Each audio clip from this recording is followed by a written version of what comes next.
Bonjour les amis, je vous appelle à l'aide, je vous appelle au secours, je me gratte la tête depuis ce matin après que je sois revenu de mon footing, mais même quand je courais j'y pensais, je cherchais une bonne décision de Macron depuis 2017 qu'il est président de la République, voire même depuis 2014 qu'il est rentré comme secrétaire d'État pistonné par Hollande. Je cherchais une bonne décision que Macron ait pu prendre, des propos qui aient rendu les Français fiers de lui, une action vraiment concrète qui montre qu'il a aidé les Français et il a aidé la France. Alors vous allez me dire, ouais mais toi t'es partisan, de toute façon, dès qu'on a commencé à parler de Macron, vous avez commencé à l'allumer, vous avez dit que c'était le candidat des mondialistes, vous avez dit que c'était un coup monté du système pour faire oublier l'UMPS qui était en faillite et tout.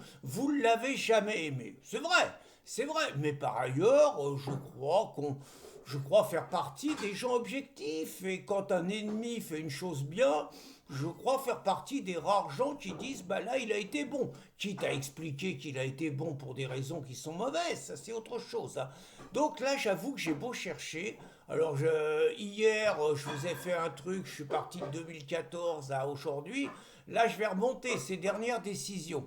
Bon, la reconnaissance de la Palestine, est-ce que franchement ça vous rend fier que la France, hein, par Macron interposé, reconnaisse un pays de terroristes, un pays d'islamistes, un pays où les enfants dès l'âge de 2 ans apprennent à haïr du juif, un pays où toutes les femmes sont voilées, un pays où on massacre les juifs. Enfin très franchement, est-ce qu'il y a de quoi être fier, de respecter finalement, de récompenser les terroristes qui ont tué plus de 1000 juifs, même si c'était des juifs de gauche par ailleurs pour la plupart, qui ont tué plus de 1000 juifs le 7 octobre 2023. Très franchement, il n'y a pas de quoi être fier, il y a de quoi avoir honte.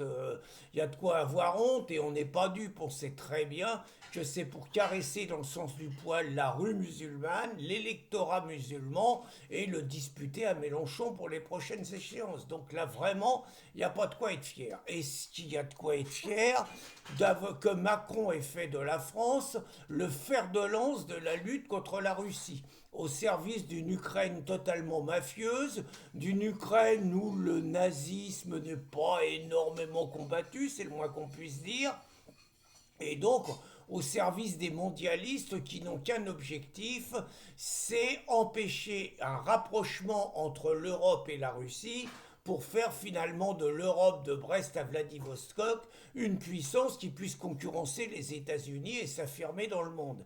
Eh bien Macron, non seulement a pris la tête de on va dire, des bellicistes contre la Russie, ce faisant, il nous met en danger. Ce faisant, il ruine davantage la France. Ce faisant, il affaiblit l'armée française en dépeçant quelque part notre arsenal, nos armes, nos tanks et tout pour les livrer aux Ukrainiens. Donc là encore, il ne se comporte pas en ami de la France. La France n'a aucun intérêt dans ce conflit. Il se comporte comme quelqu'un qui enfonce la France, ni plus ni moins.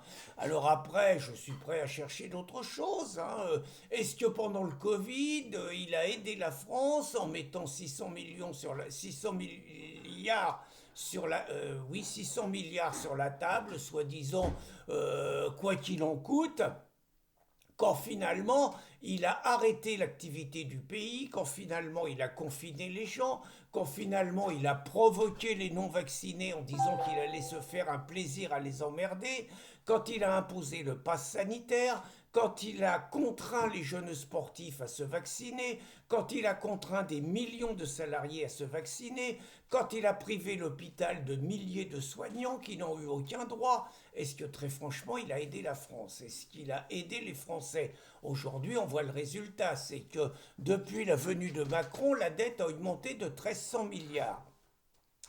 Quand il continue à aider la presse, quand il continue à creuser le déficit avec les conneries des colos, là, la transition énergétique qui nous coûte les yeux de la tête, quand il continue à alimenter des officines d'État qui nous servent absolument à rien, quand il continue à nous imposer une immigration qui ruine le pays, quand il continue à nous dire que l'islam est une religion d'amour et de paix. Est-ce qu'il aide la France? Est-ce qu'il aide la France en la ruinant? Bah non, il est en train complètement d'hypothéquer l'avenir du pays et surtout son indépendance. Il est en train de nous coller carrément dans les pattes des mondialistes, des financiers, de ceux qui vont mettre la France sous tutelle. Donc c'est une véritable trahison. On continue. À l'époque des Gilets jaunes, quand il a fait tirer sur le peuple, quand il a fait éborgner des Français, quand il a utilisé les gauchistes pour casser un mouvement populaire qui était porteur finalement de revendications contre la surfiscalisation.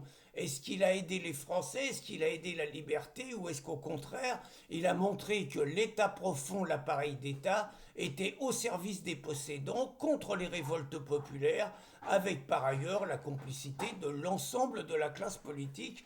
Je dis bien l'ensemble de la classe politique. Alors on pourrait continuer.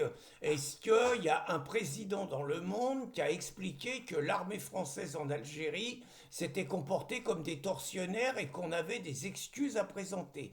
Est-ce qu'il y a un président de la République au monde qui est capable de laisser un Boualem Sansal ou un Jérôme Glaise, l'autre journaliste, détenu par l'Algérie? Est-ce qu'il y a un président de la République qui est capable de laisser un pays minable comme l'Algérie humilier un pays comme la France?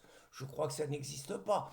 Est-ce qu'il y a un président au monde qui est capable, à la tribune de l'ONU, de dire que son pays a fait des choses dont il n'y avait pas de quoi être fier et qui présentait ses excuses au monde entier? Ça n'existe pas.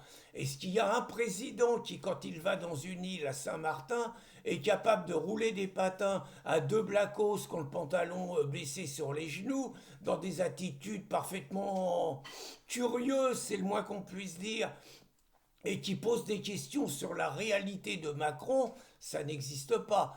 Est-ce qu'il y a un président de la République qui a déjà été vu complètement ivre-mort en Afrique, en train de tituber, de ne plus tenir debout et tout, alors qu'il est en voyage officiel? Ça n'existe pas. Et enfin, est-ce qu'il y a un président de la République qui a déjà fermé une centrale nucléaire indispensable à la France, comme il l'a fait, mettant en l'air quelque part nos énergies, nos réserves et tout, pour après finalement faire volte-face, faire machine arrière, mais en attendant ça fait le prix de l'énergie électrique qui a été multiplié par 2 depuis 3 ans. Ça n'existe pas non plus. Il n'y a qu'en France qu'on peut avoir un président de la République qui joue contre son camp.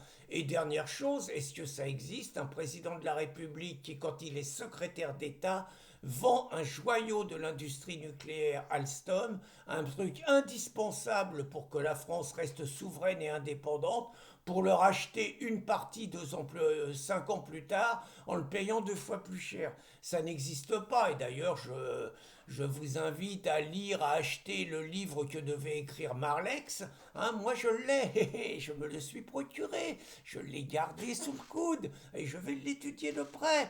Mais donc pour voir que nous sommes dirigés par quelqu'un, par un traître. Alors certains diront, et à juste titre, que Macron est bon, parce qu'il n'a pas été mis en place pour aider la France, c'est pour sauver les Français. Il a été mis en place, au contraire, pour enfoncer la France, pour détruire le pays et pour en faire quelque part un maillon d'un pays, d'une planète mondialiste dirigée par les élites mondialisées. Donc, s'il a été mis en place pour cela, il faut reconnaître que Macron fait parfaitement son boulot. Par ailleurs, et je vous demande, si vous me trouvez dans tout ce que je vous ai dit, vous allez peut-être me dire que je fais preuve de parti pris, c'est possible. Si vous me trouvez une décision de Macron qui est bonne pour la France et pour les Français, je vous en supplie, mettez-la dans les commentaires, ça sera publié, parce que j'entends dans cette vidéo quotidienne qu'il demeure une certaine objectivité et une information traitée avec impartialité. Bonne journée les amis!